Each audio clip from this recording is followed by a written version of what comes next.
Had to be you. It's so true. The one and only Billy Crystal, and there is only one, is with us this morning. He is the star and the executive producer of the Apple TV Plus series. It's called Before. Get this, it is his, look at that picture. Whoa. It's his first psychological thriller after nearly 5 decades in Hollywood. Crystal plays child psychologist Dr. Eli Adler, who's haunted by his wife's death.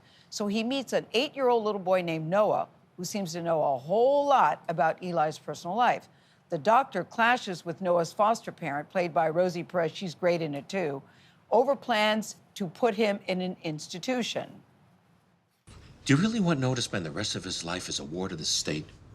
Do you have any idea what happens to those kids? They're medicated, pacified, locked in, institutionalized. That's not treatment, that's maintenance. Do you really want that for Noah? Of course not. But what am I supposed to do, huh? No one over there is helping him, and you're surely not helping him. Ever since he's met you, he's only gotten worse. Oh my... There's a reason he has that birthmark. Please, you need to leave now. There's a reason why he found me. We're connected. Wow. Connected. Billy Crystal joins us in the studio. I have to say, Billy, welcome, number one. When I first started watching it, I go, I don't know, Billy Crystal in a psychological thriller. And guess what? I lost you.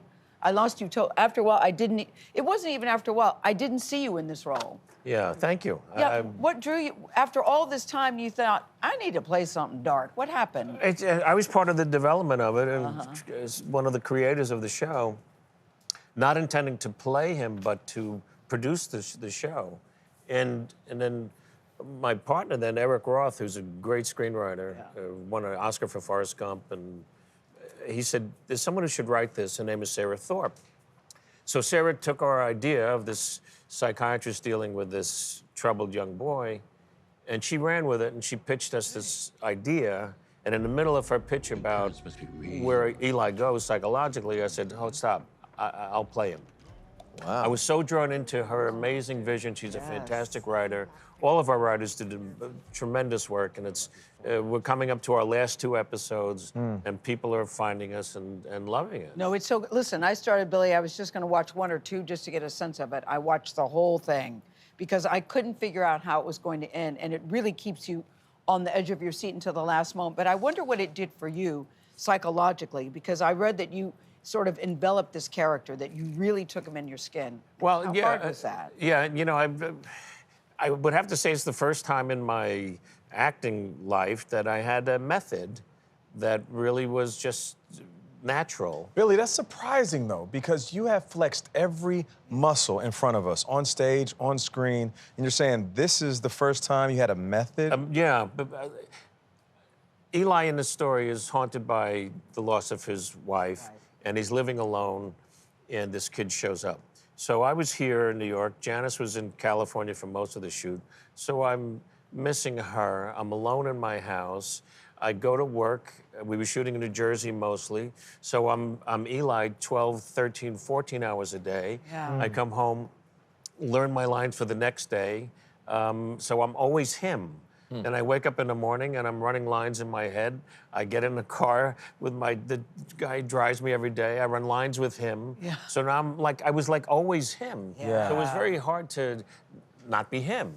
So it was very thrilling that way, and makes the work the word's not easier, but I guess just more natural. Yeah, you really captured him. There's a scene in the show where you're de-aged, though. 40 years, right? I mean, what was it like? And your wife is on set. Your real life wife, Janice, is on set seeing this as well. When you saw yourself de-aged, I think we have a clip of it. I would like that. Can we show it? De-aged, yeah. What did you think of your? Well, it's an amazing yourself? process called deep voodoo. And they, no, that's what it is. It's, Really? Is it really? Oh, yeah. I thought you were making a joke. No. It's Deep voodoo. that's what it feels like when you watch it, though. Like, Yeah. well, how did this happen? And they take samples of your face from a certain time period. For me, it was from a movie called Running Scared from 1986 with Gregory Hines. And so the computer then makes a digital mask of your face.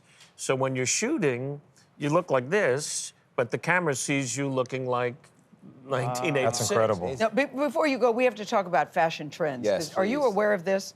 Please roll. People talk about social fashion influencers. Take a look at this.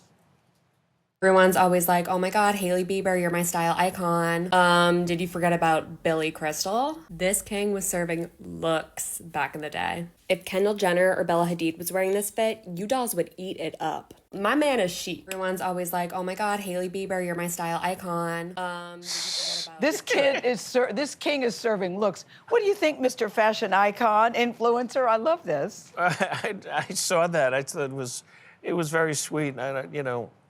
I like clothes, but Billy, you know you're fly. Come on now. I went, Yes. What are you wearing today, Mr. Crystal?